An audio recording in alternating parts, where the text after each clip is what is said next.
ദൈവനാമത്തിന് മഹത്വമുണ്ടാകുമാറാകട്ടെ. New grace മിനിസ്ട്രിയുടെ ഈ വീഡിയോയിൽ കൂടി ഞങ്ങളെ ശ്രമിക്കുന്ന എല്ലാ പ്രിയപ്പെട്ടവർക്കും കർത്താവായ യേശുക്രിസ്തുവിൻ്റെ നാമത്തിൽ സ്നേഹവന്ദനം അറിയിക്കുകയാണ്. ഈ സന്ദേശത്തിൽ കൂടി ഞാൻ നൽകുവാൻ ആഗ്രഹിക്കുന്ന സന്ദേശം, പരസ്യയോഗങ്ങൾ ഈ കാലഘട്ടത്തിൽ അനിവാര്യമാണ്. വളരെ ശ്രദ്ധിക്കുക.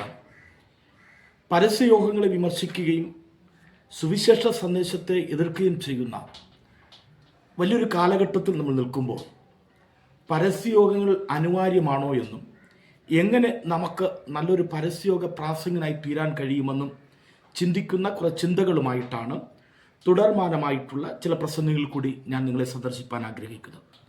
വളരെ ശ്രദ്ധിക്കണം.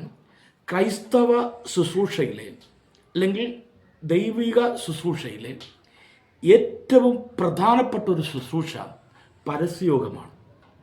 സഭാ ശുശ്രൂഷയുണ്ട്, കൺവെൻഷൻ വേദികളുണ്ട്.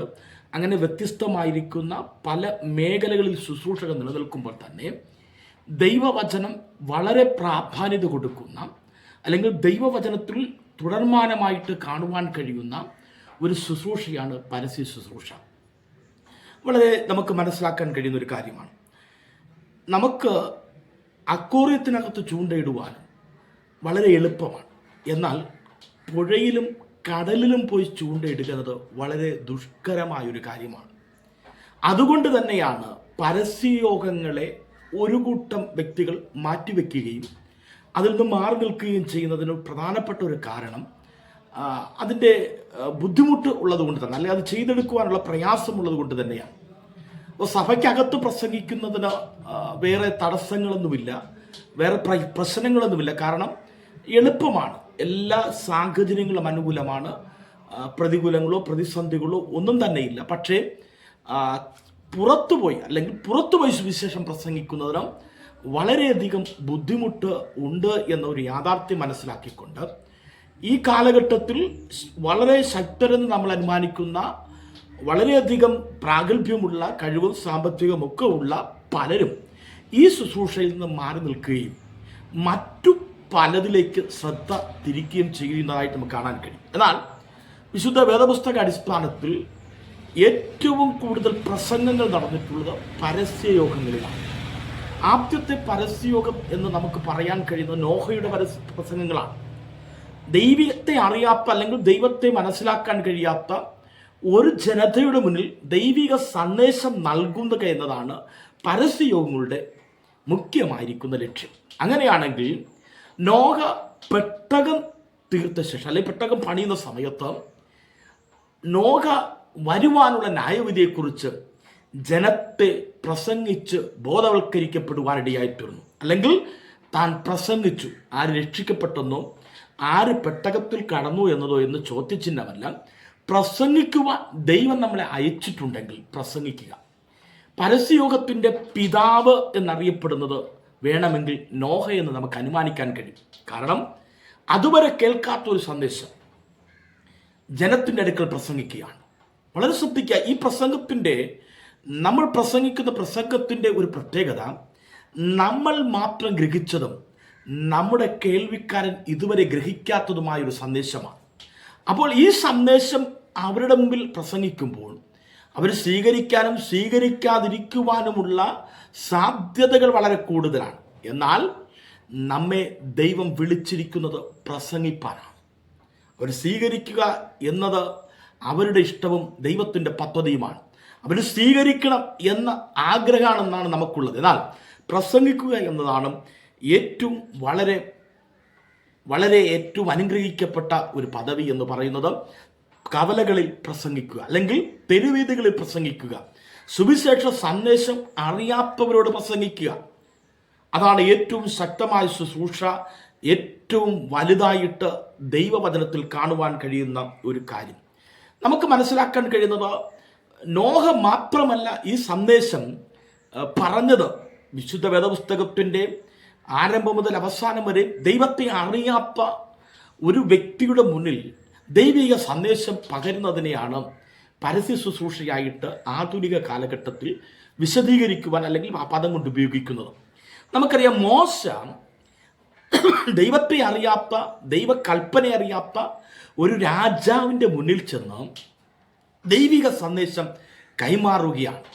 അപ്പോൾ മോശ ദൈവജനത്തിനകത്തു മാത്രം പ്രസംഗിച്ചാൽ പോരാ എന്നതുകൊണ്ടും രാജാവിൻ്റെ മുന്നിൽ ദൈവത്തെ ആരാധിപ്പാൻ ജനത്തെ വിട്ടയക്കണമെന്നുള്ള സന്ദേശം പകരുവാനും ഇടയായിട്ടുണ്ട്. വളരെ ശ്രദ്ധിക്കുക, ചരിത്രത്തിൽ ഏറ്റവും കൂടുതൽ അത്ഭുതങ്ങൾ നടന്നത് മോശയുടെ കാലഘട്ടത്തിലാണ് എന്ന് നമുക്ക് ധാരാളം അറിയാം. എന്നാൽ ഒരു സന്ദേശം ജനത്തിൻ്റെ മുന്നിലും രാജാവിൻ്റെ മുന്നിലും വച്ചതിന് ശേഷമാണ് അത്ഭുതങ്ങൾ നടന്നത്. വളരെ ശ്രദ്ധിക്കുക, സന്ദേശമില്ലാതെ അത്ഭുതങ്ങൾ നടക്കാറില്ല. അഥവാ സുവിശേഷം പ്രസംഗിക്കാതെ അത്ഭുതങ്ങൾ നടക്കാറില്ല.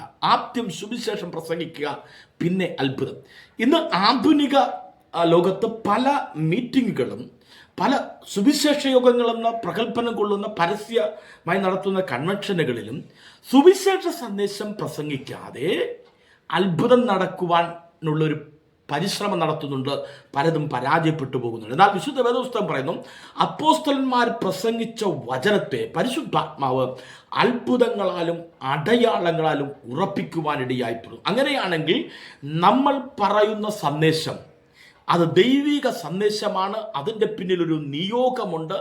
ആ നിയോഗം നമുക്കുണ്ടെങ്കിൽ ആ നിയോഗത്തിൻ്റെ പിന്നിൽ വ്യാപരിക്കുന്ന ദൈവശക്തി അത്ഭുതങ്ങളും അടയാളങ്ങളാലും ദൈവവചനത്തെ ഉറപ്പിക്കുവാനിടയായിത്തീരും. വളരെ ശ്രദ്ധിക്കുക, പരസ്യമായിട്ട് യേശുവിനെ കുറിച്ച് പ്രസംഗിക്കുക എന്നതാണ് പരസ്യയോഗങ്ങളുടെ ഏറ്റവും പ്രധാനമായിരിക്കുന്ന ലക്ഷ്യം.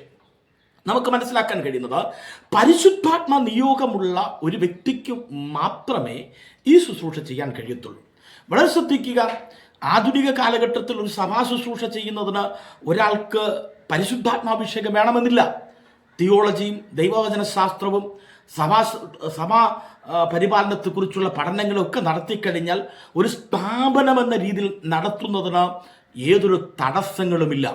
ഒരു സംഘടനയുടെ നേതാവാകുന്നതിന് പരിശുദ്ധാത്മാഭിഷേകം വേണമെന്നില്ല. എന്നാൽ പരിശുദ്ധാത്മാഭിഷേകം ആവശ്യമായിട്ടുള്ള ഒരു സ്ഥലം യേശുവിനെ പ്രസംഗിക്കുന്ന സുവിശേഷ യോഗത്തിലാണ്. അല്ലെങ്കിൽ പരസ്യമായി യേശുവിനെ പ്രസംഗിക്കുന്നിടത്ത് പരിശുദ്ധാത്മാവിൻ്റെ ആവശ്യമുണ്ട്. നിങ്ങൾ ശ്രദ്ധിക്കുക, വിശുദ്ധ വേദപുസ്തകം പറയുന്നത്, എന്നാൽ പരിശുദ്ധാത്മാവ് നിങ്ങളുടെ മേൽ വന്നിട്ട് നിങ്ങൾ യെരൂശലേമിലും ശമരിയയിലും ഭൂമിയുടെ അറ്റത്തോളം എൻ്റെ സാക്ഷികളായിത്തീരും. അപ്പോൾ പരിശുദ്ധാത്മാഭിഷേകം നമുക്ക് തന്നത് സഭാ കമ്മിറ്റി കൂടാനോ അടിയുണ്ടാക്കാനോ സംഘടനയുടെ ഇലക്ഷൻ നടത്തുവാനോ അല്ല. അന്യഭാഷ പറയുന്ന പരിശുദ്ധാത്മാവ് പ്രാപിക്കേണ്ടത്, പരിശുദ്ധാത്മാവ് പ്രാപിച്ചു കഴിഞ്ഞാൽ അടുത്തു ചെയ്യേണ്ടത് സുവിശേഷ സന്ദേശം അറിയിക്കുക. ആത്മാക്കളെ വിവേചിക്കുവാൻ ദൈവവചനത്തിൽ നിന്ന് ലഭിക്കുന്ന ചില അറിവുകളിൽ ഒന്നാണ് ഒരാളിൽ വ്യാപരിക്കുന്ന പരിശുദ്ധാത്മാവാണോ ദുരാത്മാവാണോ എന്ന് മനസ്സിലാക്കാൻ കഴിയുന്നത്. ആ വ്യക്തി സുവിശേഷ സന്ദേശത്തെ എതിർക്കുകയാണെങ്കിൽ, സുവിശേഷ സന്ദേശത്തെ പുച്ഛിക്കുകയാണെങ്കിൽ ആ വ്യക്തിയിൽ വ്യാപരിക്കുന്നത് ദുരാത്മാക്കളാണ്.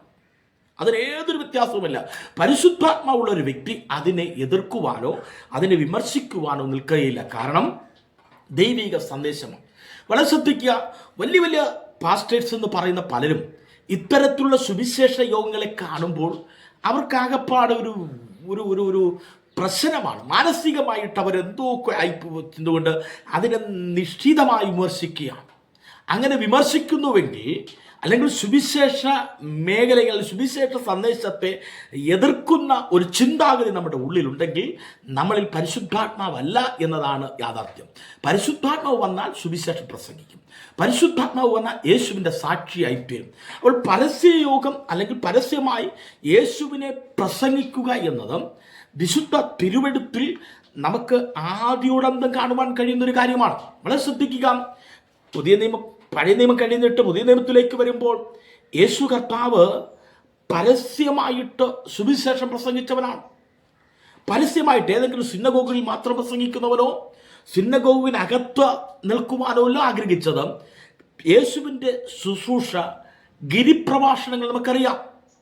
പത്രോസിന്റെ പടകിനെ വേദിയാക്കിയ കർത്താവിനെ നമുക്കറിയാം. ശമരിയയിലെ കിണറ്റിന്റെ വക്കത്തു നിന്ന് പ്രസംഗിച്ച കർത്താവിനെ നമുക്കറിയാം. അപ്പോൾ ഇവിടെയൊക്കെ നമുക്ക് കാണാൻ കഴിയുന്നത് പരസ്യമായി പ്രസംഗിക്കുന്ന യേശുവിനെ കാണാൻ കഴിയും.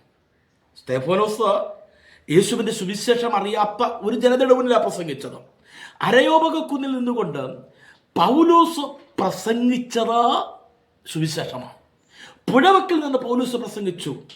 അവിടെ ലുദിയെപ്പോലെ ചിലരുടെ ഹൃദയങ്ങൾ തുറക്കപ്പെട്ടു. എനിക്ക് തോന്നുന്നു ഒരുപാട് പേരവിടെ പ്രസംഗം കേട്ടിട്ടുണ്ടെങ്കിലും ഒരു ലുധിയ മാത്രമാണ് ഹൃദയം തുറന്നത്. അപ്പോൾ സുവിശേഷത്തിൻ്റെ പ്രസംഗത്തിൽ എല്ലാവരുടെയും ഹൃദയങ്ങൾ തുറക്കപ്പെടണമെന്നോ എല്ലാവരും വിശ്വസിക്കണമോ എന്നോ സാധ്യതയില്ല. ചിലരൊക്കെ പറയുന്നത്, നിങ്ങൾ പരസ്യയോഗം പ്രസംഗിച്ചിട്ട് 100 പേരുള്ള, 500 പേരുള്ള, 1000 പേരുള്ള, 10,000 പേരുള്ള സഭകൾ സ്ഥാപിച്ചോ എന്നൊരു ചോദ്യം വരുന്നുണ്ട്. വളരെ ശ്രദ്ധിക്കുക, ഈ 1000-ഉം 10,000 പേരുമുള്ള സഭകൾ സ്ഥാപിക്കപ്പെടണമെന്നത് ദൈവിക പദ്ധതിയാണോ എന്ന് ചിന്തിക്കുക. ദൈവത്തിൻ്റെ ലക്ഷ്യം അതാണോ എന്ന് ചിന്തിക്കുക. നമ്മൾ മനസ്സിലാക്കുക, നിങ്ങൾ 1000 പേരുള്ള സഭ സ്ഥാപിച്ചിട്ടുണ്ടെങ്കിൽ ഈ കാലഘട്ടത്തിൽ, അതായത് 2000 വർഷങ്ങൾക്ക് ശേഷം അല്ലെങ്കിൽ കഴിഞ്ഞ നൂറ്റാണ്ടിനകത്ത് ഇവിടെ ലക്ഷക്കണക്കിന് സുവിശേഷകന്മാരുണ്ടായിട്ടുണ്ട്, ലക്ഷക്കണക്കിന് പാസ്റ്റേഴ്സ് ഉണ്ടായിട്ടുണ്ട്. ഇവരെല്ലാം 1000-ഉം 10,000 പേരുള്ള സഭയുടെ പാസ്റ്റർമാരായിരിക്കുന്നെങ്കിൽ നിങ്ങൾക്ക് സഭ സ്ഥാപിക്കാൻ സ്ഥലം കാണത്തില്ല.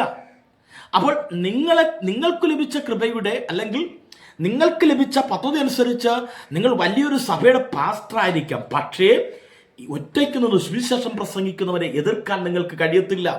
കാരണം ദൈവം അവരെ ഏൽപ്പിച്ചിരിക്കുന്നു, അവർ സുവിശേഷം പ്രസംഗിക്കുവാൻ പര്യാപ്തരായിരിക്കുകയാണ്. വളരെ ശ്രദ്ധിക്കുക, പുതിയ നിയമത്തിലും പഴയ നിയമത്തിനകത്തും പരസ്യമായിട്ട് യേശുവിനെ പ്രസംഗിക്കുന്നത് വളരെ ശക്തമായിട്ട് രേഖപ്പെടുത്തിയിരിക്കുന്ന ധാരാളം ഭാഗങ്ങളുണ്ട്. അതിൽ എനിക്ക് വിശുദ്ധ വേദപുസ്തകത്തിൽ യേശുക്രിസ്തുവിൻ്റെ പ്രഭാഷണം ഒഴിച്ച് മറ്റൊരാളുടെ പ്രഭാഷണം എടുത്താൽ ഏറ്റവും മനോഹരമായ പ്രഭാഷണം എന്ന് തോന്നുന്നത് ഏലിയാവിൻ്റെ പ്രഭാഷണമാണ്. ഏലിയാവ് കാർമേലിൻ്റെ മലയുടെ താഴ്വരയിൽ നിന്നുകൊണ്ട് പുരുഷാരത്തോട് പ്രസംഗിക്കുന്ന ഒരു പ്രസംഗമുണ്ട്, നല്ല ശൈലിയുള്ള പ്രസംഗം. വളരെ ശ്രദ്ധിക്കുക, പരസ്യയോഗങ്ങളിൽ പ്രസംഗിക്കുമ്പോൾ ശൈലി ആവശ്യമാണ്, നല്ലൊരു മനോഹരമായ ശൈലി രൂപീകരിക്കുക. അപ്പോൾ അവിടെ ഏലിയാവ് പ്രസംഗിക്കുന്നത് നിങ്ങൾ ശ്രദ്ധിക്കുക, നിങ്ങൾ എത്രത്തോളം 2 തോണിയിൽ കാലു ചവിട്ടും. യഹോവയാണ് ദൈവമെങ്കിൽ അവനെ സേവിപ്പിൻ, ബാലാണ് ദൈവമെങ്കിൽ അവനെ സേവിപ്പിൻ. അപ്പോൾ പരസ്യമായ ഒരു പ്രസംഗത്തിനകത്ത് ഏലിയാവ് നമുക്കറിയാം പരുക്കൻ സ്വഭാവങ്ങളുടമയാണ്, പെട്ടെന്ന് പ്രവർത്തിക്കുന്ന ഒരു വ്യക്തിയാണ്. എന്നാൽ പരസ്യമായ ഒരു പ്രസംഗ വേദിയിൽ തൻ്റെ വികാരങ്ങളോ വിചാരങ്ങളോ തൻ്റെതായിരിക്കുന്ന അറിവുകളോ പ്രകടിപ്പിക്കാനുള്ളൊരു വേദിയല്ല. അവിടെ വളരെ പക്വതയോടെ, വളരെ തന്മയത്വത്തോടുകൂടി നല്ലൊരു ശൈലിയിൽ ദൈവവചനം പ്രസംഗിക്കണം. അത് ദൈവവചനം പ്രസംഗിക്കുന്നത് വളരെ ശ്രദ്ധിക്കുക, ആർക്കും പ്രസംഗിക്കാം. എന്നാൽ പ്രസംഗിക്കുന്നവർ വളരെ മനോഹരമായ ശൈലി ഉളവാക്കണം. എന്ന് പറഞ്ഞാൽ നമ്മൾ പ്രസംഗിക്കുന്നത് കേൾക്കണം, ഒരാളെങ്കിലും കേട്ടെങ്കിൽ മാത്രമേ അവർ വിശ്വസിക്കുകയുള്ളൂ. അപ്പോൾ അവർ കേൾക്കണമെങ്കിൽ അവരുടെ വിഷയങ്ങളുമായി ബന്ധപ്പെട്ട് മനോഹരമായ ശൈലിയിൽ പ്രസംഗിക്കണം. ചില ആൾക്കാർ പരസ്യങ്ങൾ പ്രസംഗിക്കുമ്പോൾ നോഹയെക്കുറിച്ചും അബ്രഹാമിനെ കുറിച്ചും ഇസഹാക്കിനെ കുറിച്ചും വിശുദ്ധ വേദപുസ്തകത്തിൽ ഉൽപ്പത്തി മുതൽ വെളിപ്പാട് വരെയുള്ള സകല വിഷയങ്ങളെയും പ്രസംഗിക്കുന്ന അത് കേട്ടിട്ടുണ്ട്. ഞാൻ ആരെയും വിമർശിക്കുകയല്ല, എന്നാൽ നമുക്ക് പ്രസംഗിക്കാനുള്ളത് യേശുക്രിസ്തുവിനെ കുറിച്ചാണ്. നമുക്ക് കൈമാറേണ്ട സന്ദേശം യേശുക്രിസ്തുവിനെ കുറിച്ചാണ്.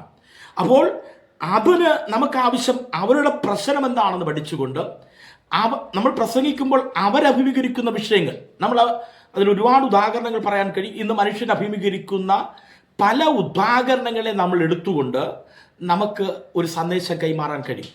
ഒന്നാമതായിട്ട് ഇന്ന് മനുഷ്യൻ അഭിമുഖീകരിക്കുന്ന ഏറ്റവും വലിയ പ്രശ്നം ലഹരിയാണ്. അത് വളരെ വിശദമായിട്ട് നമുക്കറിയാം. ലഹരിയെക്കുറിച്ചുള്ള ഒരു കാര്യം പ്രസംഗിക്കുമ്പോൾ ലഹരി നമ്മുടെ സമൂഹത്തിൽ വരുത്തുന്ന ദൂഷ്യവശങ്ങളെക്കുറിച്ച് ഇന്ന് സോഷ്യൽ മീഡിയയിൽ കൂടി ഒരുപാട് അറിവുകൾ നമുക്ക് ലഭിക്കും, ഒരുപാട് സംഭവങ്ങൾ നമുക്ക് ലഭിക്കും. ആ സംഭവങ്ങളെ എടുത്ത് അവരുടെ വിഷയം, അപ്പോൾ നമ്മുടെ മുന്നിൽ ഈ വിഷയത്തെക്കുറിച്ച് ഭാരപ്പെടുന്ന ആരെങ്കിലും എത്താൻ സാധ്യതയുണ്ട്. അപ്പോൾ ആ വിഷയം വളരെ മനോഹരമായിട്ട് അവതരിപ്പിച്ചിട്ട് ആ വിഷയത്തിൽ നിന്ന് വിടിവിക്കുന്ന ഒരു യേശുവിനെ കൂടെ പ്രസന്റ് ചെയ്യുമ്പോൾ നമ്മുടെ പ്രസംഗം പരസ്യയോഗത്തിൽ പൂർത്തീകരിക്കപ്പെടുകയാണ്. ഒരുപാട് സമയങ്ങൾ പ്രസംഗിക്കുന്നത് പരസ്യയോഗങ്ങളിൽ അനിവാര്യമോ ഉചിതവുമല്ല. നമുക്ക് അങ്ങനെ ലഭിക്കുന്ന പ്രത്യേക സ്ഥലങ്ങളുണ്ടാകാം, പ്രത്യേക സാഹചര്യങ്ങളുണ്ടാകാം, അവിടെയൊക്കെ നമുക്ക് പ്രസംഗിക്കാം. എന്നാൽ ഒരു കവലയിൽ നമ്മൾ ചെന്ന് നിൽക്കുമ്പോൾ വളരെ ചുരുങ്ങിയത് ഒരു 30 മിനിറ്റിനപ്പുറം 20, 25, 30 മിനിറ്റുകൾ കൊണ്ട് വളരെ ഹ്രസ്വമായ രീതിയിൽ, കാരണം കേൾവിക്കാരൻ തിരക്കുള്ളവരാണ്, അവർ പല കാര്യങ്ങളിലേക്ക് ചിന്തിക്കുന്നവരാണ്. അപ്പോൾ അവിടെ വളരെ ഹ്രസ്വമായ രീതിയിൽ സമയം വളരെ കുറച്ചുകൊണ്ട് നമ്മൾ സമയം കുറച്ച് പ്രസംഗിച്ചാൽ ഒരു ഗുണം, നമ്മുടെ പ്രസംഗം നല്ലതായിത്തീരും. എന്തുകൊണ്ടെന്ന് ചോദിച്ചു കഴിഞ്ഞാൽ ഈ 1.5 മണിക്കൂർ പറയേണ്ട കാര്യം വളരെ ചുരുക്കി അർത്ഥസമ്പുഷ്ടമായിട്ട് പ്രസംഗിക്കാൻ കഴിയുന്ന ഒരു സാഹചര്യം സമയം കുറയ്ക്കുമ്പോൾ ഉണ്ടാകും.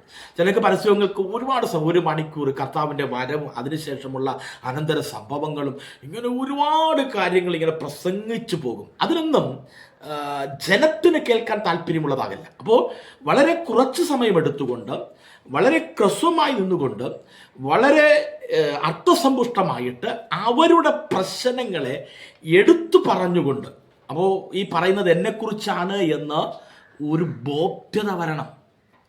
എൻ്റെ കുടുംബത്തെക്കുറിച്ചാണ്, അല്ലെങ്കിൽ എൻ്റെ തലമുറയെക്കുറിച്ചാണ്, എൻ്റെ സമൂഹത്തെക്കുറിച്ചാണ്, ഞാൻ അഭിമുഖീകരിക്കുന്ന പ്രശ്നത്തെക്കുറിച്ചാണ് എന്നൊരു ബോധ്യത വരുമ്പോഴാണ് അടുത്തു പറയുന്ന രക്ഷകനെക്കുറിച്ച് കേൾക്കാനുള്ള ഒരു മനസ്സവർക്കുണ്ടാകുകയുള്ളൂ. ലഹരി ഒരു പ്രശ്നമാണ്, ആത്മഹത്യ ഒരു പ്രശ്നമാണ്, കുടുംബ കലഹങ്ങൾ ഒരു പ്രശ്നമാണ്, അസമാധാനം ഒരു പ്രശ്നമാണ്. ഈ പരസ്യവും പ്രസംഗിക്കുമ്പോൾ യുദ്ധങ്ങളെക്കുറിച്ചൊക്കെ പറയുന്നത് നല്ലതാണ്. പക്ഷേ ഇസ്രായേലിനെയൊക്കെ എടുത്തുകൊണ്ട് വളരെ ബഹുത്വീകരിച്ചുകൊണ്ട് അത് കൺവെൻഷനുകളിൽ ഇസ്രായേൽ ഏറ്റവും വലിയ ടോപ്പാണ് എന്നൊക്കെ പ്രസംഗിക്കുമ്പോൾ ഇസ്രായേലിനെ എതിർക്കുന്ന ധാരാളം ആൾക്കാരുണ്ട്. അവർ നമുക്ക് എതിരായിട്ട് വളരെ ശ്രദ്ധിക്കുക. നമ്മൾ പ്രസംഗിക്കുമ്പോൾ വിഷയങ്ങൾ വളരെ ശ്രദ്ധിച്ച് കൈകാര്യം ചെയ്യണം. നമ്മൾ പറയുന്ന വിഷയം എതിർക്കുന്നവർ ധാരാളം ഉണ്ടാകാം. ആ വിഷയങ്ങൾ നമ്മൾ ഒഴിവാക്കുക.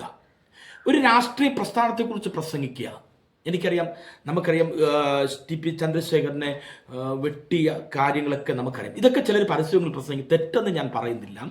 അത് നമ്മൾ എടുത്തു പറയുമ്പോൾ അതുമായി ബന്ധപ്പെട്ട് നിൽക്കുന്ന പാർട്ടിക്കാർ നമ്മുടെ പ്രസംഗത്തിനെതിരായിട്ട്, അല്ലെങ്കിൽ നമ്മുടെ പ്രസംഗം ഉൾക്കൊള്ളാൻ കഴിയത്തില്ല. എന്നാൽ നമ്മൾ എടുക്കുന്ന വിഷയങ്ങൾ ഒരു പ്രസ്ഥാനത്തെയോ ഒരു മതത്തെയോ മറ്റൊരു വിശ്വാസ പ്രമാണത്തെയോ വ്രണപ്പെടുത്താത്ത വിഷയങ്ങൾ എടുത്തുകൊണ്ട് ആനുകാലികമായിട്ടുള്ള സന്ദേശങ്ങൾ കൈമാറിക്കൊണ്ട് പ്രസംഗിക്കണം. ഇന്ന് പീഡനങ്ങൾ വലിയൊരു വിഷയമാണ്. അപ്പോൾ തന്നെ ശ്രദ്ധിക്കുക, നമ്മൾ പെന്തക്കോസ് പാസ്റ്റേഴ്സ് എന്ന രീതിയിൽ പീഡനത്തെക്കുറിച്ചൊക്കെ പ്രസംഗിക്കുമ്പോൾ തുടക്കം മുതൽ അവസാനം വരെ 1 മണിക്കൂർ ലോകത്ത് നടന്ന എല്ലാ പീഡനങ്ങളും എടുത്ത് പ്രസംഗിക്കുകയല്ല. അതിനെ പീഡനത്തിന് വിശദീകരണം വളരെ കുറയ്ക്കുക.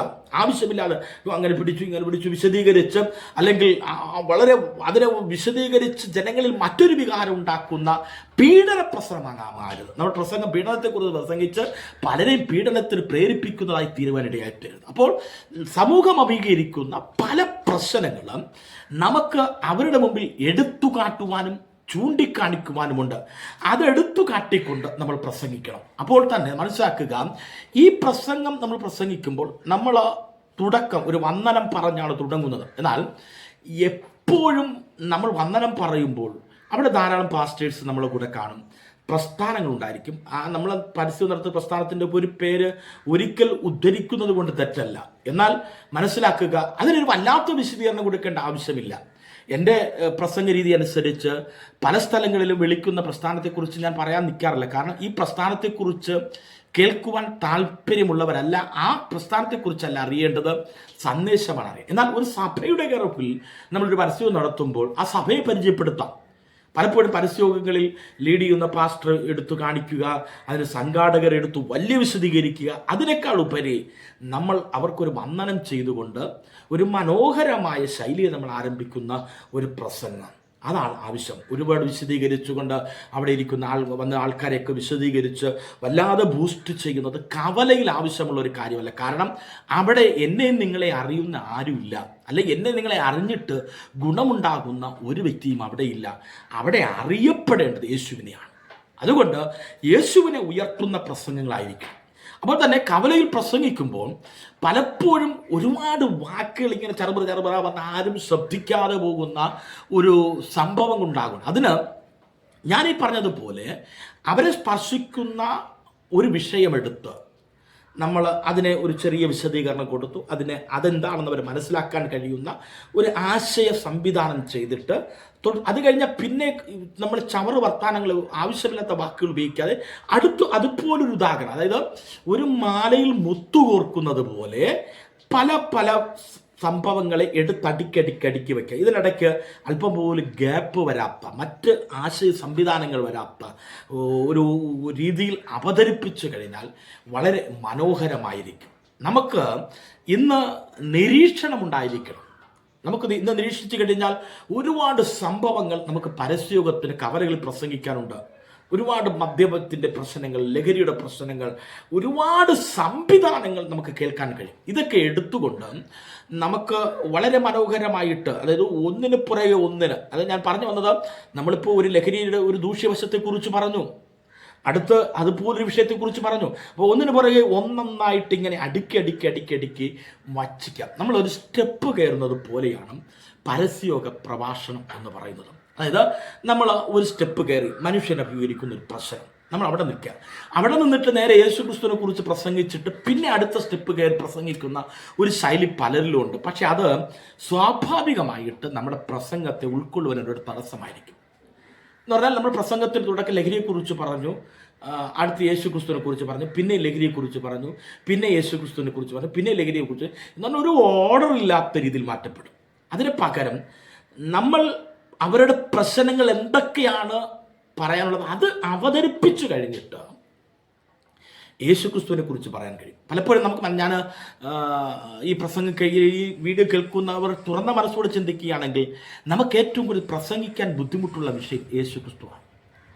നമ്മൾ യേശുവിൽ വിശ്വസിക്കുന്നു, യേശുവിനെ ആരാധിക്കുന്നുവെങ്കിലും ഏറ്റവും കൂടുതൽ നമുക്ക് പ്രസംഗിക്കാൻ ബുദ്ധിമുട്ട് കഴിയാത്ത ഒരു കാര്യം, അല്ലെങ്കിൽ തടസ്സമുള്ള ഒരു കാര്യം യേശുക്രിസ്തുവിനെ കുറിച്ചാണ്. യേശുക്രിസ്തുവിനെ കുറിച്ച് പ്രസംഗിക്കാൻ വരുമ്പോൾ നമ്മുടെ ആശയങ്ങൾ തീരും, നമ്മുടെ തൊണ്ടയിടരും, നമുക്ക് പിന്നെ മുന്നോട്ട് പോകാൻ കഴിയാത്ത പല സാഹചര്യങ്ങൾ വരും. അപ്പോൾ അവിടെ നമുക്ക് എങ്ങനെ അതിനെ അതിജീവിക്കാൻ കഴിയും? നമ്മളിപ്പോൾ ലഹരിയെക്കുറിച്ച് പറഞ്ഞു, മദ്യത്തെക്കുറിച്ച് പറഞ്ഞു, ആത്മഹത്യയെക്കുറിച്ച് പറഞ്ഞു, കൊലപാതകങ്ങളെക്കുറിച്ച് പറഞ്ഞു, ഇന്ന് നശിച്ചുകൊണ്ടിരിക്കുന്ന യൗവനക്കാരെ കുറിച്ച് പറഞ്ഞു. ഇതൊക്കെ സമൂഹത്തിൻ്റെ പ്രശ്നങ്ങളാണ്. അപ്പനെ അമ്മയെ അനുസരിക്കാത്ത മക്കളെക്കുറിച്ച് പ്രസംഗിക്കുന്നതൊക്കെ അനിവാര്യമാണ്. പക്ഷെ അതിനൊക്കെ നല്ല ഉദാഹരണങ്ങളിൽ കൂടി അവരുടെ വീടുകളിൽ നടക്കുന്ന കാര്യങ്ങളുമായിട്ട് എടുത്തു കാട്ടിക്കൊണ്ട് ചുമ്മാ എന്തെങ്കിലും പറയുകയല്ലാതെ, അതായത് പോയിന്റ് ബൈ പോയിന്റ്, ആശയം വഴി ആശയം, വിഷയം പ്ലസ് വിഷയം, ഈ രീതിയിൽ ഒരു പ്രസംഗം. അതായത് ഒരു പോയിന്റ് കഴിഞ്ഞാൽ പിന്നെ അതിൻ്റെ ഇടയ്ക്ക് എന്തെങ്കിലുമൊക്കെ പറഞ്ഞ് ഫില്ല് ചെയ്യുന്നതിനേക്കാൾ ഒരു പോയിന്റ്, അതിന് ഒരു പക്ഷേ എല്ലാവർക്കും കഴിയുമെന്ന് എനിക്കറിയത്തില്ല. നമ്മൾ പരസ്യയോഗത്തിന് പ്രസംഗിക്കാൻ തുടങ്ങുന്നതിന് മുമ്പ് നമ്മൾ ആദ്യം എടുക്കാൻ ഉദ്ദേശിക്കുന്ന വിഷയം എന്താണെന്ന് നമ്മുടെ മൈൻഡിലേക്ക് വരണം. അത് കഴിഞ്ഞ് എന്താണ് പ്രസംഗിക്കേണ്ടതെന്ന് നമ്മുടെ മൈൻഡിൽ വരണം. പ്രസംഗിച്ചു ഒരു വിഷയം പ്രസംഗിച്ചുകൊണ്ടിരിക്കുമ്പോൾ തന്നെ അടുത്തെന്താണ് പ്രസംഗിക്കേണ്ടത് ചിന്തിക്കാൻ ഒരു മൈൻഡ് എല്ലാവർക്കും കഴിഞ്ഞെന്ന് വരത്തില്ല. കാരണം അങ്ങനെ ചിന്തിച്ചാൽ ഇപ്പോൾ കൈവിട്ടു പോകും. എങ്കിലും ഒരു ബൈ ബൈ ബൈ ബൈ, ഒന്നിന് പുറകെ ആയിട്ടുള്ള ഒരു റാലി പോലെ വളരെ മനോഹരമായിട്ട് പോയി കഴിഞ്ഞാൽ നമ്മുടെ പ്രസംഗങ്ങൾ വിജയിക്കപ്പെടുവാണ്. അതിന് ഏറ്റവും വലുത് സംഭവങ്ങളെ, അല്ലെങ്കിൽ ഈ സമൂഹത്തെ അഭിമുഖീകരിക്കുന്ന പ്രശ്നങ്ങളെ നിരീക്ഷിക്കണം. അപ്പോൾ അത് നമ്മൾ നിരീക്ഷിച്ചിട്ട് വേണമെങ്കിൽ എഴുതാം, ഒരു പേപ്പറിൽ എഴുതി കവലയിൽ നിന്നുകൊണ്ട് പേപ്പറൊക്കെ എടുത്ത് നോക്കുമ്പോൾ നമുക്ക് ബുദ്ധിമുട്ട് വരാം. എങ്കിലും പേപ്പർ കയ്യിൽ വെച്ചിട്ട് അത് പേപ്പറിൽ പ്രസംഗിക്കുന്നതിന് മുമ്പ് പല പ്രാവശ്യം ആവർത്തി നമ്മൾ വായിച്ചു കഴിഞ്ഞാൽ നമുക്കത് ഏറെക്കുറെ ബൈഹാർട്ടാകും. പേപ്പറിലേക്ക് ജസ്റ്റ് ഒന്ന് കണ്ണ് നോടിച്ചാൽ മതി. വെറുതെ എഴുതി വെച്ചിട്ട് നമ്മൾ പേപ്പർ എടുത്ത് നോക്കി വായിക്കുന്നവരാകുന്നതിനുള്ളൊരു കാരണം അത് നമ്മൾ എഴുതിയത് മാത്രമേ ഉള്ളൂ. ബൈ ഹാർട്ട് ചെയ്യുക അല്ലെങ്കിൽ പല പ്രാവശ്യം വായിക്കാൻ ശ്രമിച്ചിട്ടില്ല. നിങ്ങൾ നല്ലൊരു പ്രാസംഗികനാകണമെങ്കിൽ, നല്ലൊരു പരസ്യയോഗത്തിന് പ്രസംഗിക്കണമെങ്കിൽ നിങ്ങൾ പരസ്യയോഗ പ്രസംഗം ആദ്യം കവലയിലല്ല പ്രസംഗിക്കേണ്ടത്. നിങ്ങളൊരു പരസ്യയോഗത്തിന് പ്രസംഗം തയ്യാറാക്കിയിട്ട് ആരുമില്ലാതെ നിങ്ങളുടെ ശബ്ദം പുറത്തു കേൾക്കാത്ത ഒരിടത്തു നിന്ന് പ്രസംഗിച്ചു നോക്കണം. ഇന്നത്തെ സംവിധാനങ്ങളനുസരിച്ച് മൊബൈലിലൊക്കെ റെക്കോർഡ് ചെയ്തുകൊണ്ട് നിങ്ങൾക്ക് പ്രസംഗിച്ച് കേൾക്കാം. കേട്ടു കഴിയുമ്പോൾ ഒരുപാട് കാര്യങ്ങൾ നമുക്ക് മാറ്റേണ്ടി വരും. ഇപ്പം ഞാൻ പ്രസംഗിച്ചുകൊണ്ടിരിക്കുന്നത് തുടക്കം മുതൽ വന്നതിൽ പല വാക്കുകൾ ഒരു പ്രസംഗത്തിന് അല്ലെങ്കിൽ ക്ലാസിൻ്റെ രീതിയിൽ അല്ലാതെ വന്ന വാക്കുകൾ ഉണ്ടാകാം. അതൊക്കെ നമ്മൾ പല പ്രാവശ്യം കേട്ട് കഴിഞ്ഞാൽ, കുറേ പ്രാവശ്യം കേട്ടാൽ, ഒരുപക്ഷെ ഓഡിയൻസിനോട് പ്രസംഗിക്കുന്നതും പരസ്യത്തിന് പ്രസംഗിക്കുന്നതിനേക്കാൾ വളരെ ബുദ്ധിമുട്ടാണ് ഒരു മൊബൈലിൻ്റെ മുന്നിൽ നിന്നുകൊണ്ട് പ്രസംഗിക്കുന്നത്. കാരണം ഓഡിയൻസ് ഇല്ല, നമ്മൾ പറയാൻ പോകുന്നത് എന്താണ് എന്നൊക്കെ ഉള്ളൊരു ഒരുപാട് കൺഫ്യൂഷൻസ് ഉണ്ട്. അപ്പോൾ വളരെ എനിക്കങ്ങനെ ഫീൽ ചെയ്യാറുണ്ട്, നിങ്ങൾക്ക് എങ്ങനെയാണെന്ന് എനിക്കറിയത്തില്ല. എന്നാൽ നമ്മൾ ഒരു പരസ്യമൊക്കെ ഇപ്പോൾ നമ്മൾ ചവിട്ടുപടി അതായത് മദ്യത്തെക്കുറിച്ച്, ലഹരിയെക്കുറിച്ച്, അപ്പോൾ തന്നെ നമുക്ക് പല വിഷയങ്ങളെക്കുറിച്ചൊരു ദൈവിക നിയോഗമുണ്ട്. ചില കവലകളിൽ ചെല്ലുമ്പോൾ മദ്യമായിരിക്കണമെന്നില്ല, ആത്മഹത്യയെക്കുറിച്ചായിരിക്കും, ആ കവലയിൽ അതായിരിക്കും ആവശ്യം. അപ്പോൾ അത് നമുക്കൊരു ദൈവിക നിയോഗം തരാൻ സാധ്യതയുണ്ട്. അത് ചില സാഹചര്യങ്ങൾ ദൈവം നിയോഗങ്ങൾ തന്ന് പ്രസംഗിക്കാൻ ദൈവം കൃപ നൽകിയിട്ടുണ്ട്. പ്രസംഗം കഴിഞ്ഞപ്പോൾ അവിടുത്തെ സംഘാടക ഒരു പാസ്റ്റർ വ്യക്തിപരമായി പറഞ്ഞു, ഞാനൊരു പരസ്യത്തിന് ലഹരിയെക്കുറിച്ചാണ് പുള്ളി പ്രസംഗിക്കുന്നത്. അവിടെ ചെന്ന് തുടങ്ങിയപ്പോൾ ആത്മഹത്യയെക്കുറിച്ചുള്ള ചിന്തകൾ എൻ്റെ ഉള്ളിലേക്ക് വന്നു. ആത്മഹത്യയെക്കുറിച്ച് പ്രസംഗിച്ചു, അത് മാത്രമേ പ്രസംഗിച്ചുള്ളൂ. അതിൽ നിന്ന് രക്ഷിക്കപ്പെടുവാൻ ആത്മാവിൻ്റെ വിലയെക്കുറിച്ചൊക്കെ പ്രസംഗിച്ചു, യേശുക്രിസ്തുവിനെ കുറിച്ച് പ്രസംഗിച്ചു. അത് കഴിഞ്ഞപ്പോൾ അവിടുത്തെ പാസ്റ്റർ തുടക്കം ഇപ്പോൾ എങ്ങോട്ട് പോകുമെന്ന് എനിക്കറിയത്തില്ല. പക്ഷേ പ്രസംഗത്തിൻ്റെ പകുതിയിലെത്തിയപ്പോൾ മനസ്സിലായി, ആ ദേശത്ത് ഒരു വീട്ടിൽ 3 പേര് ആത്മഹത്യ ചെയ്തിട്ട് ഒരാഴ്ച കഴിഞ്ഞില്ല. തൊട്ടടുത്തൊരു ആത്മഹത്യ. അപ്പോൾ ആത്മഹത്യയുടെ ഒരു അറ്റ്മോസ്ഫിയർ ഉള്ള ഒരു സ്ഥലം. അത് നമ്മൾ നിങ്ങൾ എത്രത്തോളം വിമർശിക്കുമെന്ന് എനിക്കറിയത്തില്ല. ചില സ്ഥലങ്ങളിൽ ചില വ്യാപാര ശക്തി ഉണ്ടാകും. ആത്മഹത്യകൾ നടക്കുന്ന സ്ഥലം, കൊലപാതകങ്ങൾ നടക്കുന്ന സ്ഥലം, മന്ത്രവാദങ്ങൾ നടക്കുന്ന സ്ഥലം, ലഹരിയുടെ സ്ഥലം, അതുപോലെ തന്നെ വിവാഹമോചനം. ഞങ്ങൾക്കറിയുന്ന ഒരു സ്ഥലത്ത് ഒരു ദേശം മൊത്തം എടുത്തു നോക്കുമ്പോൾ ഒരുപാട് വിവാഹമോചനം. ഇതൊക്കെ അവിടെ വ്യാപരിക്കുന്ന വ്യാപാരങ്ങളോ സ്പിരിറ്റുകളോ ഒക്കെ ആയിരിക്കാം. പക്ഷേ നമ്മുടെ പ്രസംഗം അതിനെതിരാണ്. ഞാൻ പറഞ്ഞു വന്നതും ഇങ്ങനെ പല സംഭവങ്ങൾ, പല വിഷയങ്ങൾ നമ്മൾ എടുത്തു വച്ച് പ്രസംഗിക്കുക. അപ്പോൾ നമുക്ക് പ്രസംഗിക്കാനുള്ളത് ആദാമിനെ കുറിച്ചല്ല, നമുക്ക് ഇന്ന് അവരഭിമുഖീകരിക്കുന്ന പ്രശ്നത്തെക്കുറിച്ച് പ്രസംഗിച്ചു. അപ്പോൾ ലഹരിയെക്കുറിച്ചൊക്കെ നല്ല ശക്തമായിട്ട് പ്രസംഗിച്ചിട്ടും ചില ആൾക്കാർ ചെയ്യുന്നത് ഞാൻ കണ്ടിട്ടുണ്ട്. എനിക്ക് വിഷമം തോന്നിയിട്ടുണ്ട്. അവസാനം പറയും, ഇതിൽ നിൽക്കുന്ന രക്ഷിക്കുന്ന രക്ഷകരെ പറയാം, അത് യേശു ക്രിസ്തുവാണ്, നമുക്ക് പ്രാർത്ഥിക്കാം. അത്രയേ ഉള്ളൂ. കാരണം ലഹരിയെക്കുറിച്ച് 40 മിനിറ്റ് പ്രസംഗിച്ചു, 2 മിനിറ്റ് യേശു ക്രിസ്തുവിനെ കുറിച്ച് പ്രസംഗിച്ചു. അപ്പോൾ ഇത് ലഹരിയുടെ പരസ്യം മാത്രമായി. നമ്മൾ പ്രസംഗിക്കുമ്പോൾ നമ്മുടെ പ്രസംഗത്തിൻ്റെ ഭൂരിഭാഗം ലഹരിയാണെങ്കിലും പരമപ്രധാനമായ വിഷയം യേശുക്രിസ്തുവിനെ കുറിച്ചാണ്. മറ്റൊരുത്തരും രക്ഷയില്ല, രക്ഷിക്കപ്പെടുവാൻ ആകാശത്തിന് കീഴിൽ ഭൂമിയുടെ മേൽ നൽകപ്പെട്ട നാമം യേശുക്രിസ്തുവിൻ്റെ നാമമല്ലാതെ വേറൊരു നാമമില്ല എന്ന് ഉറച്ചു പ്രസംഗിക്കാൻ നമുക്ക് കഴിയണം. ഞാൻ ഒരു കാര്യം കൂടെ പറയട്ടെ. പല കൺവെൻഷനുകളിലും സുവിശേഷം പ്രസംഗിക്കുന്നില്ല, പല പരസ്യങ്ങളിലും സുവിശേഷം പ്രസംഗിക്കാൻ കഴിയുന്നില്ല. അതിന് എൻ്റെ നിരീക്ഷണത്തിൽ കൂടി കണ്ട ഒരു കാര്യം ഞാൻ പറയട്ടെ. നിങ്ങൾ ഒരുപക്ഷെ വിമർശിക്കാൻ സാധ്യതയുണ്ട്, അത് എതിർക്കാൻ സാധ്യതയുണ്ട്. നല്ല നല്ല കൃപാവാരത്തോട് ശുശ്രൂഷിക്കുന്ന ശുശ്രൂഷകരുണ്ട്. അവരൊക്കെ സുവിശേഷം പ്രസംഗിക്കാൻ കഴിയുന്നില്ല. അതിന് കാരണം പലരും രക്ഷിക്കപ്പെട്ടവരല്ല. ഇത് നിങ്ങൾ ഒരുപക്ഷെ വിമർശിക്കും, കാരണം സാധ്യതയുണ്ട്. നല്ല പറഞ്ഞ കാര്യം നിങ്ങൾ കേട്ടിട്ട് നിങ്ങൾ വിശദീകരിക്കുക. പെന്തക്കോസ്ത് സഭയിൽ ആരാധിക്കുന്നവരുടെ മക്കൾ അതേ സഭയെ ഫോളോ അപ്പ് ചെയ്യുമ്പോൾ അവർ യേശുവിനെ ദൈവമായിട്ടൊക്കെ ആരാധിച്ച് അഭിഷേകമൊക്കെ പ്രാപിച്ച് നല്ല വ്യക്തികളാക്കി മാറ്റപ്പെട്ട് പോകുന്ന വിശ്വാസികൾ അവർ പലരും സുവിശേഷകന്മാരുമായി തീരാറുണ്ട്. എന്നാൽ യേശു കർത്താവ് എൻ്റെ രക്ഷകനാണ്, എൻ്റെ പാവത്തിന് പരിഹാരമാണ്, ഞാൻ അഭിമുഖീകരിക്കുന്ന പ്രശ്നങ്ങളിൽ നിന്ന് വിടിവിപ്പാൻ കഴിവുള്ളവനാണെന്ന് പറഞ്ഞുകൊണ്ട് യേശുവിന് ഹൃദയത്തെ സമർപ്പിച്ചവരുടെ എണ്ണം വളരെ കുറവാണ്. അപ്പോൾ രക്ഷിക്കപ്പെട്ട ഒരു വ്യക്തിക്ക് മാത്രമേ സുവിശേഷം പ്രസംഗിക്കാൻ കഴിയത്തുള്ളൂ. അഥവാ രക്ഷകനായിരിക്കുന്ന എൻ്റെ പാപത്തിന് പരിഹാരമായി യേശു ക്രൂശിൽ മരിച്ചു, അതുകൊണ്ട് ഞാൻ രക്ഷകനും കർത്താവുമായിട്ട് യേശുവിനെ സ്വീകരിച്ചു എന്ന് വിശ്വസിക്കുന്ന ആ ഒരു രക്ഷയുടെ അനുഭവം, രക്ഷയുടെ സന്ദേശമല്ല, രക്ഷയുടെ അനുഭവം നമുക്കുണ്ടായിരിക്കണം. എങ്കിൽ മാത്രമേ നമുക്ക് പരിശുദ്ധാത്മാഭിഷേകത്തിൽ നിന്നുകൊണ്ട് യേശുവിൻ്റെ സുവിശേഷം പ്രസംഗിക്കാൻ കഴിയുകയുള്ളൂ. ആ രക്ഷയുടെ അനുഭവം മാത്രമല്ല, അത് പുതുക്കപ്പെട്ടുകൊണ്ടിരിക്കണം. ആ അനുഭവവും സന്തോഷവും നഷ്ടപ്പെട്ട് നമുക്ക് പ്രസംഗിക്കാൻ കഴിയത്തില്ല. ഞാൻ പറഞ്ഞു വന്നതാ, പ്രൈസ് ദി ലോർഡ്, പലരും പാസ്റ്റേഴ്സ് ആയത്, പലരും ദൈവമക്കളായി തീർന്നത് രക്ഷിക്കപ്പെട്ടാകണം എന്നില്ല. പല റീസൺസ്, പല പ്രശ്നങ്ങൾ, രോഗശാന്തിയിൽ കൂടി ഒക്കെ വരും. രോഗശാന്തിയൊക്കെ യേശുവിനെ അറിയുവാനുള്ള ഒരു മുഖാന്തരമാണ്. പക്ഷേ അറിഞ്ഞു വരുന്നവർ രക്ഷിക്കപ്പെടണം. ഞാനൊരു പാസ്റ്റർ സാക്ഷ്യം കേട്ടത് ഇങ്ങനെയാണ്. CSI സഭയിൽ അടി നടന്നു, അപ്പൻ്റെ തലയടിച്ചു പൊട്ടിച്ചു, അതോടെ ഞങ്ങൾ പെന്തക്കോസ്തിൽ ചേർന്നു. അതല്ല രക്ഷ, അതല്ല രക്ഷ. രക്ഷ എന്ന് പറയുന്നത് യേശുവിനെ കർത്താവും രക്ഷകനുമായിട്ട് അംഗീകരിച്ച ഒരു വ്യക്തിക്ക് മാത്രമേ സുവിശേഷം പ്രസംഗിക്കാൻ കഴിയത്തുള്ളൂ. അപ്പം ഞാൻ പറഞ്ഞു വന്നതിൻ്റെ അർത്ഥം, നമ്മൾ ലഹരിയെക്കുറിച്ച് പറഞ്ഞു, അടുത്ത് നമ്മൾ പറയാൻ പോകുന്നത് ഏറ്റവും ശ്രേഷ്ഠമായിട്ട് നമ്മുടെ പ്രസംഗത്തിൻ്റെ ഏറ്റവും പരമപ്രധാനമായിരിക്കുന്ന ഒരു സബ്ജക്റ്റാണ്. അപ്പോൾ ലഹരിയെക്കുറിച്ച് പറഞ്ഞു, അടുത്ത യേശുക്രിസ്തുവിലേക്ക് പ്രസംഗിക്ക് പോകുമ്പോൾ ഇത് രണ്ടും കൂടി ലിങ്ക് ചെയ്യാൻ വളരെ ബുദ്ധിമുട്ടായിരിക്കും. ഒരു വിഷയം ഒന്നിനോടൊന്ന് ലിങ്ക് ചെയ്ത് കൊണ്ടുപോയെങ്കിൽ മാത്രമേ നമ്മുടെ പ്രസംഗം അർത്ഥസമ്പൂർണ്ണമായി തീരാൻ കഴിയത്തുള്ളൂ. അപ്പോൾ നമ്മൾ ലഹരിയെക്കുറിച്ച് പറഞ്ഞു, മനുഷ്യൻ്റെ പ്രശ്നം ഇതാണ്, അല്ലെ ആത്മഹത്യയെക്കുറിച്ച് പറഞ്ഞു, മനുഷ്യൻ്റെ പ്രശ്നം ഇതാണ്. ഇത് രക്ഷിക്കുന്ന ഒരു രക്ഷകനെ കൂടെ കുറിച്ച് പറയണമെങ്കിൽ നമുക്കൊരു ലിങ്ക് ആവശ്യമാണ്. അല്ലെങ്കിൽ നമ്മുടെ പ്രസംഗം രണ്ടും രണ്ടിടത്ത് നിൽക്കും. ഇത് രണ്ടിനും കൂടെ ഒരുമിപ്പിക്കുന്ന ഒരു ലിങ്ക് നമ്മൾ സ്വയം കണ്ടെത്തണം, നമ്മൾ സ്വയം അന്വേഷിക്കണം. അതിൽ നമുക്ക് ചെയ്യാൻ കഴിയുന്ന ലിങ്കുകൾ പലതും ഉണ്ട്. അതിലൊന്ന്, ഞാനും നിങ്ങൾ കേൾക്കുന്നത് പോലെ ഈ പ്രശ്നത്തിൽ കിടന്നൊരു വ്യക്തിയാണ്. എന്നെ ആർക്കും വേണ്ടായിരുന്നു, സമാധാനമില്ലാത്തവനായിരുന്നു, എന്നാൽ യേശു എന്നെ വിടുവിച്ചു.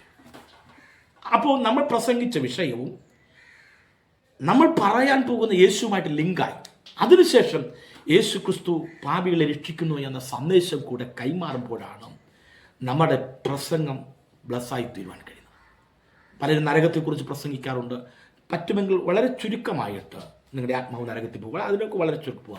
സ്വർഗത്തെക്കുറിച്ച് പ്രസംഗിക്കാറുണ്ട്, അത് വളരെ ചുരുക്കി സ്വർഗത്തിൽ രക്ഷിക്കപ്പെടുന്ന ആത്മാവ് പോകും. കാരണം നമ്മുടെ പരമപ്രധാനമായ വിഷയം നരകമല്ല, സ്വർഗവുമല്ല. നമ്മുടെ പരമപ്രധാനമായ പ്രസംഗ വിഷയം നരകത്തിൽ നിന്ന് സ്വർഗത്തിലേക്ക് എത്തിക്കുന്ന യേശു ക്രിസ്തുവിനെ കുറിച്ചാണ്. അപ്പോൾ അത് പ്രസംഗിച്ചു കഴിഞ്ഞു. പിന്നെ കർത്താവിൻ്റെ വരവിനെ കുറിച്ചൊക്കെ പ്രസംഗിക്കുന്നവരുണ്ട്. അതൊക്കെ രക്ഷിക്കപ്പെട്ടു വന്നവർ, അല്ലെങ്കിൽ ഈ പ്രശ്നത്തിൽ നിന്ന് വിടുവിക്കപ്പെട്ടു വന്നവർ കേൾക്കേണ്ട സന്ദേശമാണ്. നിങ്ങൾ കർത്താവിൻ്റെ വരവിനെ എടുക്കപ്പെടും. ആ കർത്താവിൻ്റെ വരവിനെ കുറിച്ച് ചെറിയൊരു വിശദീകരണം കൊടുക്കുന്നത് കൊണ്ടും തെറ്റല്ല. എന്നാൽ വളരെ സമയങ്ങൾ എടുത്തുകൊണ്ട് ഇന്ന് പ്രസംഗിക്കുമ്പോൾ അത് കേൾവിക്കാരൻ, ഒരു അവിശ്വാസി, അല്ലെങ്കിൽ ദൈവത്തെക്കുറിച്ച് അറിയാത്ത, യേശുക്രിസ്തുവിനെ കുറിച്ച് അറിയാത്തൊരു വ്യക്തിക്ക് അത് എത്രത്തോളം ഉൾക്കൊള്ളുവാൻ കഴിയുമെന്നത് നമ്മൾ ചിന്തിക്കേണ്ടിയിരിക്കുന്നു. ഞാൻ പറഞ്ഞു വന്നത്, പരസ്യയോഗത്തിന് മനോഹരമായൊരു ശൈലി കണ്ടെത്തണം. അതിന് കുറച്ച് മെറ്റീരിയൽസ് നമുക്ക് ആവശ്യമാണ്. അത് സോഷ്യൽ മീഡിയയിൽ നമുക്ക് ഇന്ന് കാണാൻ കഴിയുന്ന സകല പ്രശ്നങ്ങളും അത് ഒരു വ്യക്തിയെ വ്രണപ്പെടുത്തുന്നതാകാൻ ഇടയായിത്തീരരുത്, അല്ലെങ്കിൽ ഒരു സമൂഹത്തെ വ്രണപ്പെടുത്തുന്നതാകാൻ ഇടയായിത്തീരരുത്. എന്ന് പറഞ്ഞാൽ ഏതെങ്കിലും ഒരു മതത്തിനകത്ത് സംഭവിക്കുന്ന തെറ്റായ കാര്യങ്ങൾ അത് വിശദീകരിക്കുമ്പോൾ ആ മതത്തെക്കുറിച്ചോ അല്ലെങ്കിൽ അവരൊക്കെ ഇങ്ങനെയാണ്, ഞങ്ങൾ മാത്രം ശരിയാണ് എന്ന് പറയുന്ന ഒരു പ്രസംഗം പ്രസംഗിക്കരുത്. വളരെ ശ്രദ്ധിക്കുക. ഒരിക്കലും ആരും കേൾക്കാൻ ഇഷ്ടപ്പെടാത്ത ഒരു പ്രസംഗം എന്ന് പറയുന്നത്, ഞാൻ ശരിയാണ്, നിങ്ങളെല്ലാവരും തെറ്റുകാരാണ്, ഞാൻ വിശുദ്ധനാണ്, നിങ്ങളെല്ലാം പാപിയാണ്, ഞാൻ സ്വർഗത്തിൽ പോകും, നിങ്ങളെല്ലാം നരകത്തിൽ പോകും എന്നുള്ള പ്രസംഗം ആർക്കും കേൾക്കാൻ ഇഷ്ടം കാണത്തില്ല. ഈ പറയുന്ന എനിക്കായപ്പോലും നമുക്കായപ്പോലും കേൾക്കാൻ കഴിയത്തില്ല. അതുകൊണ്ട് അവരെല്ലാം പ്രശ്നക്കാരാണ്, ഞങ്ങൾ മാത്രം ശ്രേഷ്ഠത, അല്ലെങ്കിൽ അവരുടെ വിശ്വാസ പ്രമാണങ്ങളും കാര്യങ്ങളും എല്ലാം തെറ്റാണ്, ഞാൻ പ്രസംഗിക്കുന്നത് മാത്രമാണ് ശരി എന്ന് ഉള്ളൊരു വലിയ പ്രസംഗം അത് ഗുണത്തെക്കളേറെ ദോഷം ചെയ്യും. എന്നാൽ ചില സാഹചര്യങ്ങളിൽ നമുക്ക് അങ്ങനെ പ്രസംഗിക്കേണ്ട ഒരു സാഹചര്യം വന്നാൽ ഹ്രസ്വമായിട്ടുള്ളൊരു വിശദീകരണം കൊടുക്കുന്നത് കൊണ്ടും തെറ്റില്ല.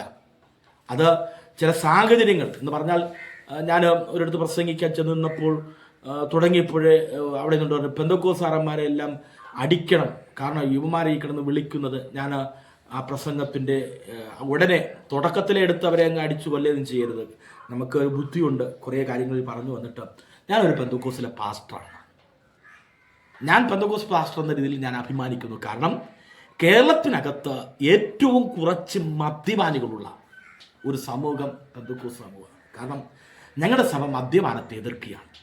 ഞങ്ങളുടെ സഭയിൽ ആർക്കും മദ്യപിക്കുന്നവർക്ക് അംഗത്വം കൊടുക്കാറില്ല. പക്ഷേ ഞങ്ങളുടെ സഭയിൽ വരുന്നവരുടെ വീട്ടിലുള്ളവരാരെങ്കിലും മദ്യപിക്കുന്നവരുണ്ടായിരിക്കാം. ഞങ്ങളുടെ സഭ മദ്യപാനത്തിനെതിരാണ്. ഇങ്ങനെ ഒരു സമൂഹമാണ്. രണ്ട്, ഏറ്റവും കുറവ് ആത്മഹത്യ റിപ്പോർട്ട് കേരളത്തിനകത്തുള്ള മനുഷ്യൻ്റെ ഒരു പ്രശ്നമാണ്. ആത്മഹത്യ റിപ്പോർട്ടുള്ളത് പെന്തക്കോസ്ത് സഭയ്ക്കാണ്. ഞങ്ങളുടെ കൂടെയുള്ളവരാരും ആത്മഹത്യ ചെയ്യാറില്ല. ഞങ്ങളുടെ സഭയിൽ ആരാധനയ്ക്ക് വരുന്നവരുടെ വീട്ടിൽ അപൂർവമായിട്ടൊക്കെ സംഭവിക്കാറുണ്ട്. ഞങ്ങൾ വളരെ അപൂർവമായിട്ട്, കാരണം അവർക്കെന്തെങ്കിലും ഒരു പ്രശ്നം വന്നാൽ ഞങ്ങൾ പരസ്പരം പറയുകയും പ്രാർത്ഥിക്കുകയും ചെയ്യുന്നുണ്ട്.